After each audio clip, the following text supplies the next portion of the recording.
যে বৃক্ষকে কেউ চিনে না সেই বৃক্ষের একটা না একটা নাম দিতে হবে। কী নাম দেয়া যায় সেটাই মানুষ ভাবে। যখন ভাবে যে এটার নাম তো কেউ জানে না, কেউ এই গাছটাকে চিনে না, তখন এই গাছটার নাম দেয় অচিন বৃক্ষ। ঠিক তেমনই একটা বৃক্ষ গাজীপুর জেলার কালিয়াকৈর উপজেলার মৌচাক ইউনিয়নের বাঁশতৈল গ্রামে। এই বাঁশতৈল গ্রামে আলিফ মিয়ার বাসার পাশেই প্রায় 2 বিঘা জায়গার ওপর এই চমৎকার একটি গাছ, যে গাছটিকে স্থানীয় লোকেরা অচিন বৃক্ষ হিসেবে চিনে। এই গাছটি একেবারে বিলের পাড়ে অবস্থিত। সব সময় এই গাছের নিচে ছায়া থাকে। বিশেষ করে গ্রীষ্মকালে এই গ্রামের নিচে গ্রামের মানুষজন এসে সুশীতল ছায়ার জন্য এবং বাতাসের জন্য তারা আসে। গাছটি আজকে আপনাকে দেখাচ্ছি। দেখুন এই গাছের অবস্থা, গাছের কাণ্ডগুলি দেখুন এবং এর পাতা সকল কিছু আপনারা দেখুন। এখন বলছি এই গাছটার পরিচিতি। এই গাছটার পরিচিতি হিসেবে ভুটানির ছাত্ররা এবং শিক্ষকগণ এই গাছটি দেখে গেছেন। তারা অনেক গাছের সাথে মিল করেছেন এবং তারা সবাই একমত পোষণ করেছেন এই গাছটির নাম সাদা পাকুর। পাকুর গাছ আপনারা চিনেন অনেকেই, যে গাছটি বট গাছের মতোই, কিন্তু অনেকে এটিকে পান বট বলে, কিন্তু বট গাছের মতোই গাছ। সেই গাছটির একটি ধরন, সেটা হলো সাদা পাকুর।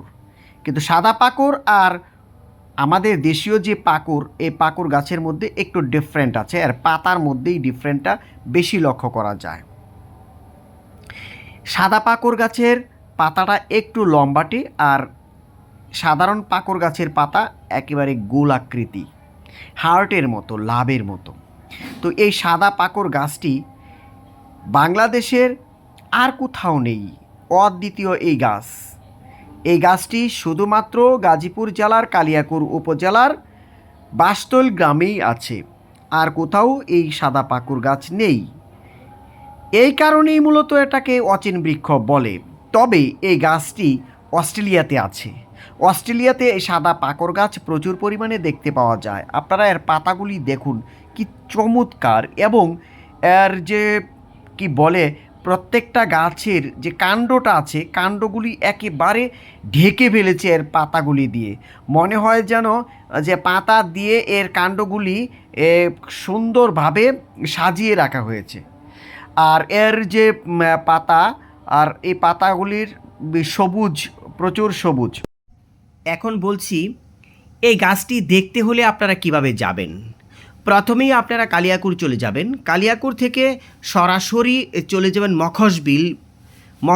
এই মখশবিলের ঠিক পশ্চিম পাশেই এই বাঁশতৈল গ্রাম। আপনারা এখানে আসলেই যে কাউকে জিজ্ঞাসা করলেই বলে দেবে, অথবা আপনারা মৌচাক থেকেও সরাসরি মখশবিল চলে যাবেন। মখশবিলের চলে গেলে বাঁশতৈল গ্রামের কথা বললে যে কেউ বলে দিবে কোথায় বাঁশতৈল গ্রাম আছে। আর বাঁশতৈল গ্রামে যখন যাবেন তখন যদি জিজ্ঞেস করলেই অচিন বৃক্ষর কথা আপনাকে বলে দেবে। তো অচিন বৃক্ষর নিচে যখন একবার এসে দাঁড়াবেন তখন আপনার মনটা ভরে যাবে এবং আপনি একটা শান্তির পরশ পাবেন। এই গাছটি সত্যি একটা চমৎকার গাছ। এই গাছটি বয়স আনুমানিক 500 বছর, কিন্তু স্থানীয় লোকজন এর বয়স বলতে পারে না। এই কারণে যে যারা আছে জীবিত মুরব্বি, তারাও বলে, আমার দাদাও বলছে এই গাছটি এমনই ছিল। অনেক ধন্যবাদ এতক্ষণ ভিডিওটি দেখার জন্য।